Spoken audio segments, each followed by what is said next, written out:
Welcome to another episode of the Data Revolution podcast. I'm Kate Carruthers, and today we're going to be talking about Microsoft.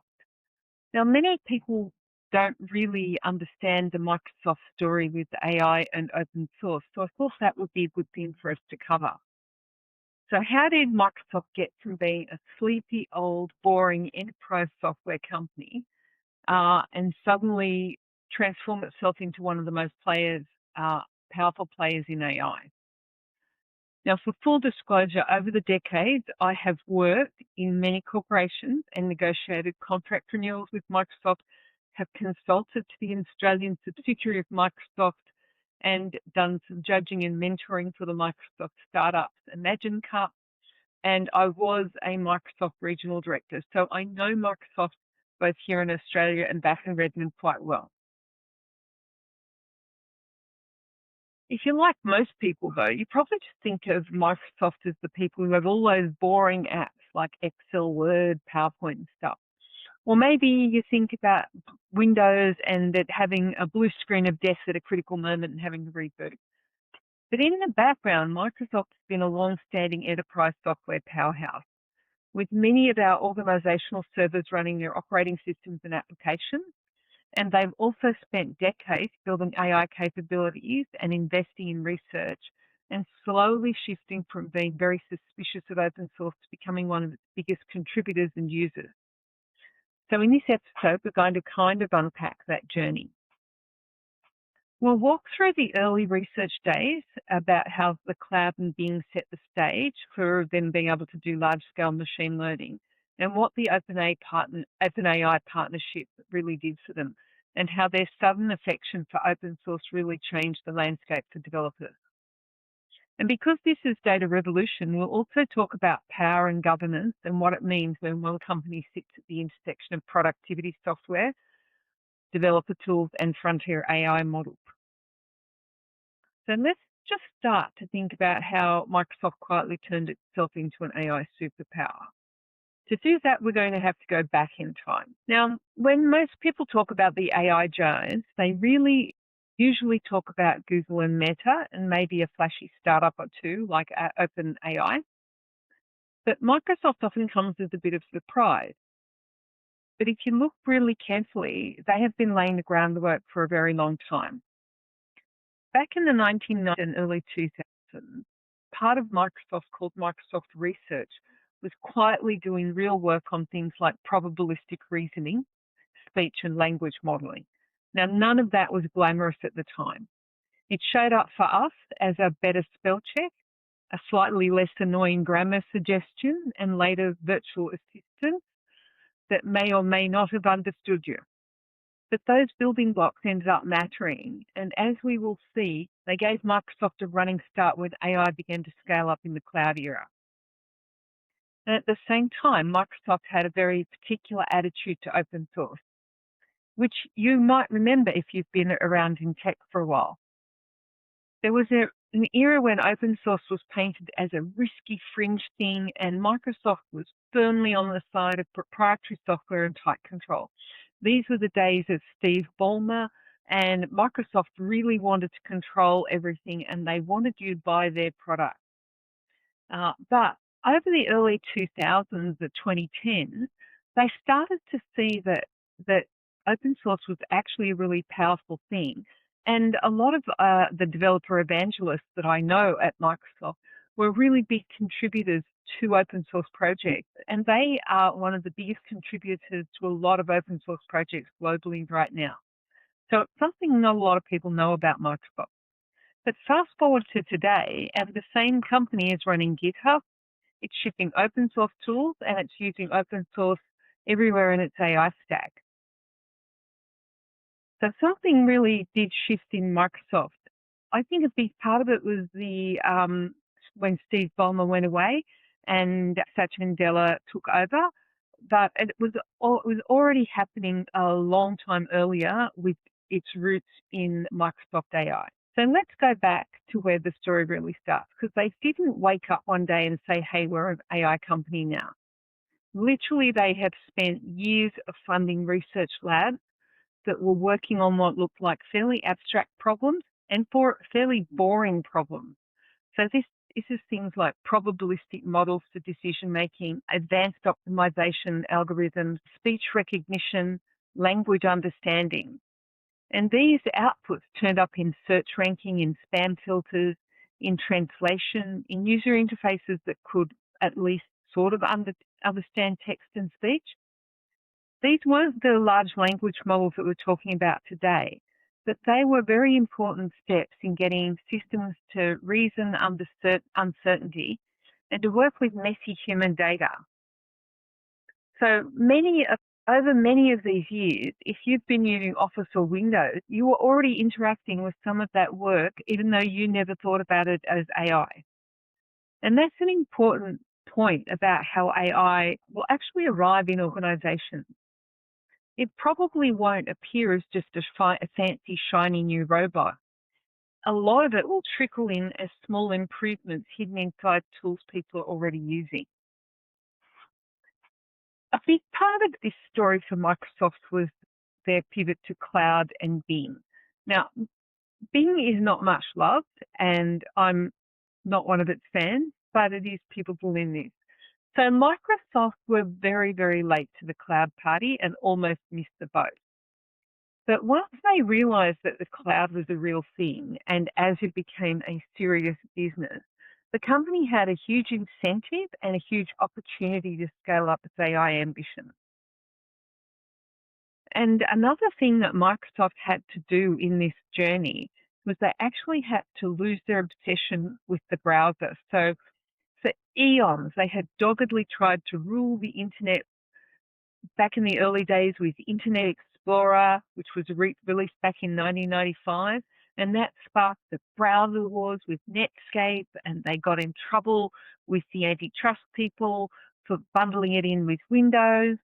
But after Internet Explorer's dominance, they shifted to Edge, which was the Edge legacy, which was still using their own custom engine. But then they finally gave up the fight for browser dominance and bought into the Chromium-based Edge. So the kind of Edge that we're using right now is based on Chromium, which is open source, and they stopped the Internet Explorer support in 2022, freed them to start to focus on other things. So they had a lot more bandwidth to work on more interesting and more profitable things. And search played a big role here. So Bing may not be the best loved and most well-known search engine, but it is really quite big, and it has a really big cultural footprint. And behind the scenes, it forced Microsoft to build infrastructure for large-scale data processing and model training. Because if you think about search, it does large-scale compute real-time all the time. So search is basically an AI arms race. So it's things like who can ingest the most data, learn the best ranking functions, and adapt to user behavior the fastest. To make Bing at all competitive, Microsoft had to learn how to run experiments with models at scale, how to retrain, and how to deploy quickly, and then how to fold those improvements back into a production system that millions of people were using in real time.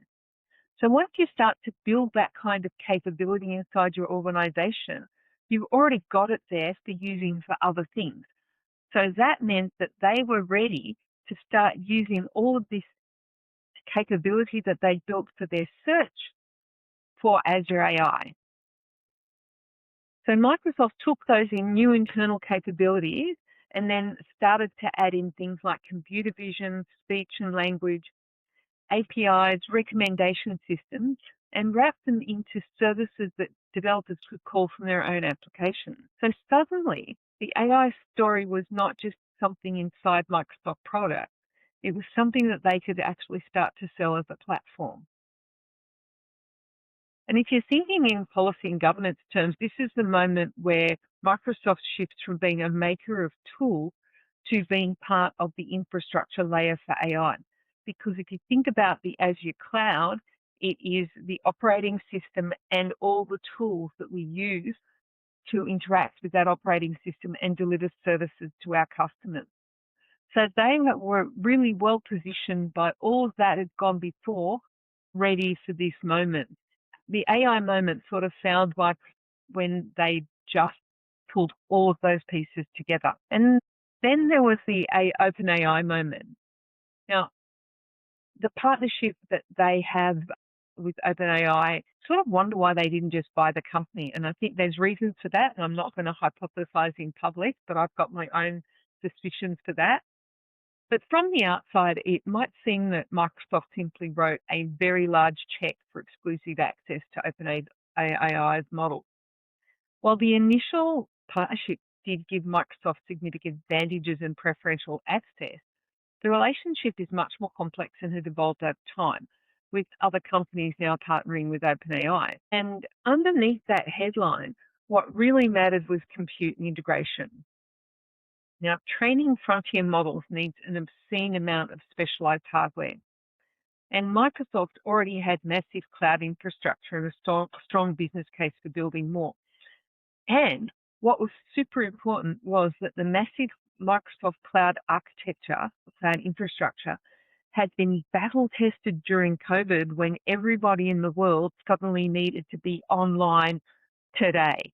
So they had built up a really resilient global cloud infrastructure, which was a really important thing in this story, I think. So OpenAI had the research focus and the ambition to push the model frontiers. And when you put those together, you get a really nice symbiotic relationship. So OpenAI got a place where they could train and deploy its models at scale. And Microsoft got a pipeline of high-profile AI capabilities that it could integrate into Azure and into its own product. So this is how we ended up with things like Azure OpenAI services, plus all of the Copilot experiences that are wired into the Microsoft 365, into Copilot for GitHub and other stuff. So for Microsoft, it was a way to accelerate its AI strategy without having to replicate every piece of research internally. So it was a really good way for Microsoft to take a strategic partnership to kickstart its own work. For OpenAI, it was a really good way to get access to industrial scale compute and a commercial partner that could push its models into business customers. Now, of course, this raises serious questions. When one cloud provider becomes so central to one of the most visible AI labs on the planet, what does that do to the competition? What does it mean for smaller players who can't match that combination of scale and capital? Now, these are open questions, and in the US, regulators did start to take a closer look at these arrangements for these reasons. But with what's going on in the regulatory space in the USA, who knows what's happening now? I don't know what's happening. I don't think anybody else does, but it's a set of genuine questions.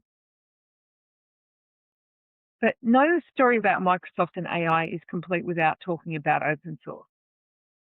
For a long time, as I said earlier, Microsoft and open source were framed as opposites and they were very antagonistic. But open source represented this community of messy, decentralized way of building software. In the Steve Ballmer's Microsoft, they did not like that. Microsoft in those days represented the box, software, copyright, central control, all of those things that they loved. But over that last decade and a bit, that stance has really softened and then slipped. Microsoft is now deeply embedded in the open source ecosystem. GitHub's probably the most stellar example of that. Owning the main platform where huge amounts of open source code live means that you start to view open source instead of as a threat, as an opportunity. And then there is the way that Microsoft itself publishes code. So there's languages, tools, frameworks, operating system components, all showing up with open source licenses and active communities. There's a real sense of pragmatism here. And I really think this is sort of the Nadella Microsoft. So it's a much more pragmatic organization. And all the modern AI stacks are built on open source. So they're built on frameworks like PyTorch, TensorFlow. There's tooling around data pipelines, there's container orchestration, there's a lot of Linux-based environments. So if you really want to be a serious AI infrastructure provider, you can't say that you're going to sit outside that ecosystem. You have to collaborate, and that is what Microsoft has done. Now, this obviously raises some tension. When a large company sits at the center of both the cloud infrastructure and the main development platform, it kind of starts to change the power dynamics of open source. The rhetoric is all about collaboration and sharing, but there are some real control points and choke points that are very real, and I don't think we've seen how those are going to play out just yet. So we have that to look forward to. Now, one of the clearest examples of Microsoft sitting right at the intersection of AI and open source is GitHub Copilot. This was first released as a technical preview back in 2021 and was generally available, GA, in 2022.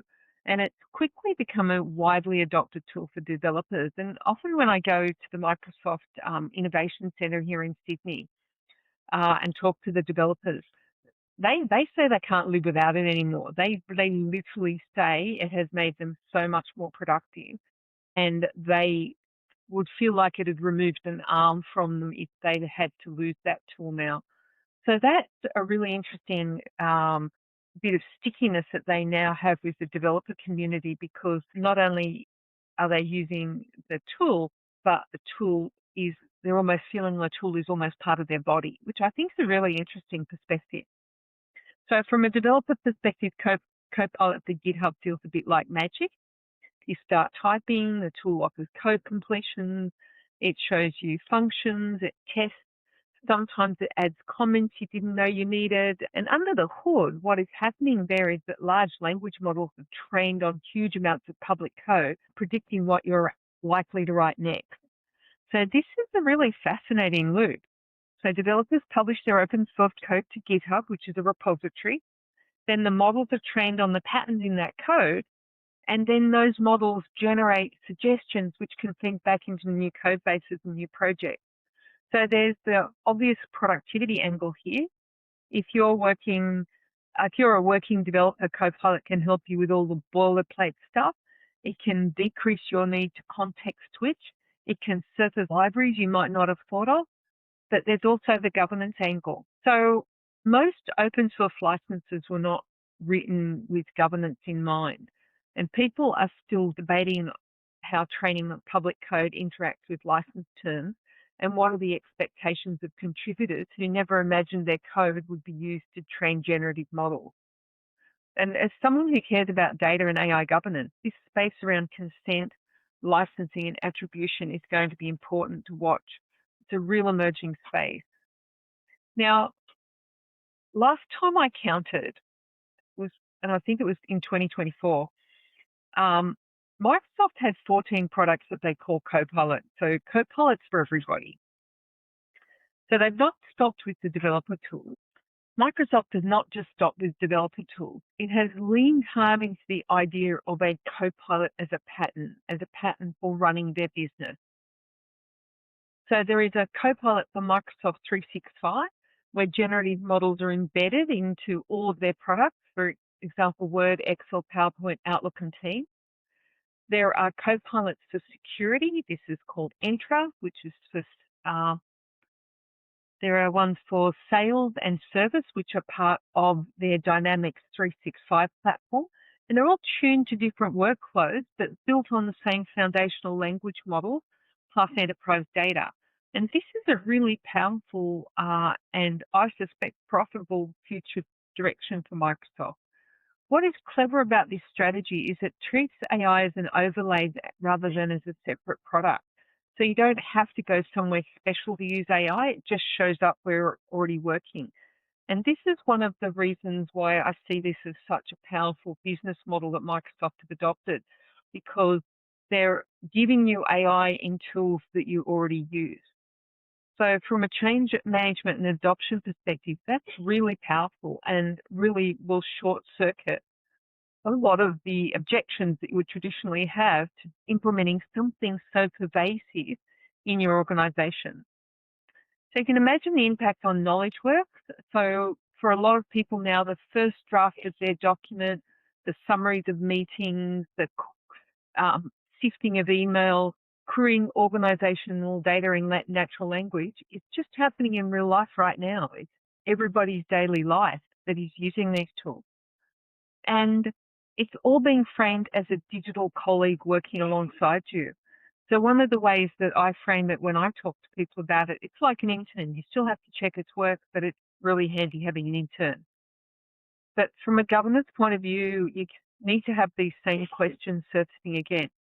Who controls the data used to tune these systems? How transparent are the models? What kinds of logging and oversight do organizations get? And when you thread AI through every workflow, the stakes go up very quickly. So we have a real concentration of power and infrastructure.